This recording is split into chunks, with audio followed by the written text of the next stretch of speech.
नमस्कार दोस्तों, कटाक्ष में आपका हार्दिक स्वागत है। दोस्तों, आज हम बात करेंगे राजनीति के कुछ कठिन सवालों का और कुछ रूप का जो बड़े अरसे बाद इस देश में दिखाई दिया है। सबसे पहले बात करते हैं कि हमारे विरोधियों को कब बुद्धि आएगी कि इतने प्रकांड विद्वान इस देश को प्रधानमंत्री के रूप में मिला है और उनका भी ये लोग क्रिटिसाइज करते हैं।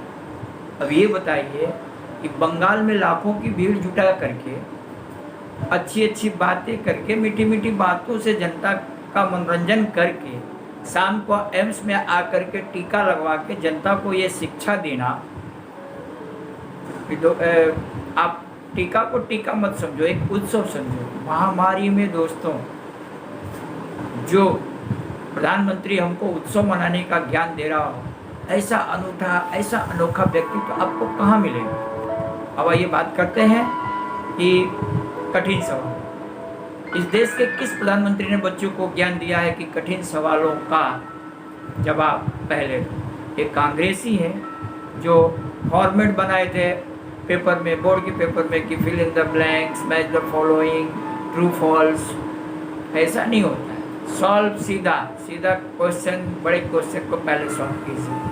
अब मैथमेटिक्स में आप जाकर वाकिफ हो तो एक विषय है इंटीग्रेशन, उसके बाद है डेरिवेटिव्स, उसके पहले लिमिट। अब इसमें कैलकुलेशन ऐसा है कि अगर आपको लिमिट नहीं आती है तो डेरिवेटिव नहीं आएगी, डेरिवेटिव नहीं आती है तो आपको इंटीग्रेशन नहीं आएगा। लेकिन हमारे साहब ने बोला है कि नहीं, पहले इंटीग्रेशन को सॉल्व करो।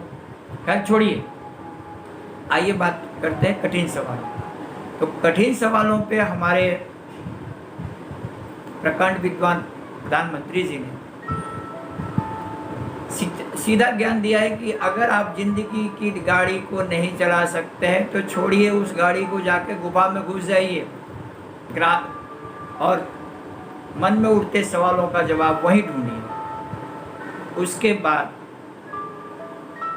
राजनीति में आइए, आप जो काम किए हैं अपने घर को चलाने के लिए उसका जोर शोर से प्रचार कीजिए, चाय पे चर्चा करवाइए और अपने आप को प्रधानमंत्री का दावेदार दिखाइए।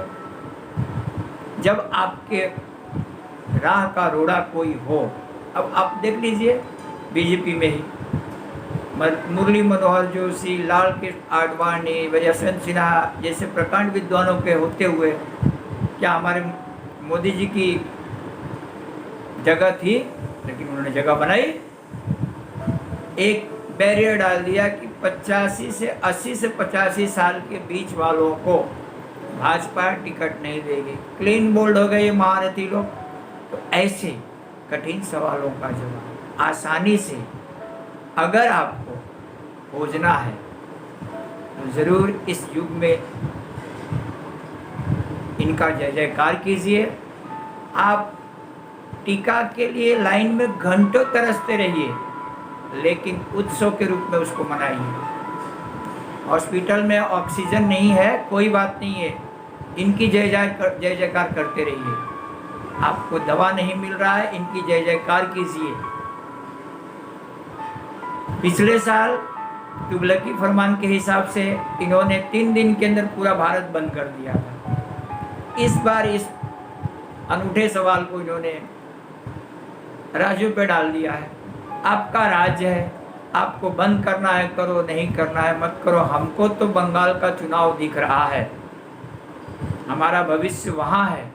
वहाँ की जनता को मीठी मीठी बातों में ले करके मास्क वहाँ की जनता को लगाने की क्या जरूरत है? मास्क लगाए जहाँ भाजपा नहीं है वहाँ की जनता, जहाँ भाजपा है वहाँ की जनता को मास्क लगाने की जरूरत नहीं है। वहाँ तो राम राज पहले से ही है।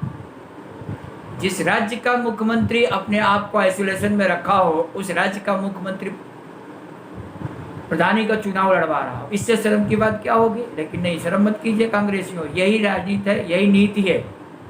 कुंभ का मेला होगा, कुंभ में लोग लाखों आएंगे। क्यों? वहाँ भाजपा की सरकार है, वहाँ कोरोना नहीं आने वाला है। लेकिन दिल्ली में मस्जिद में अगर आपको नमाज पढ़ना है तो सरकार से परमिशन लेना पड़ेगा।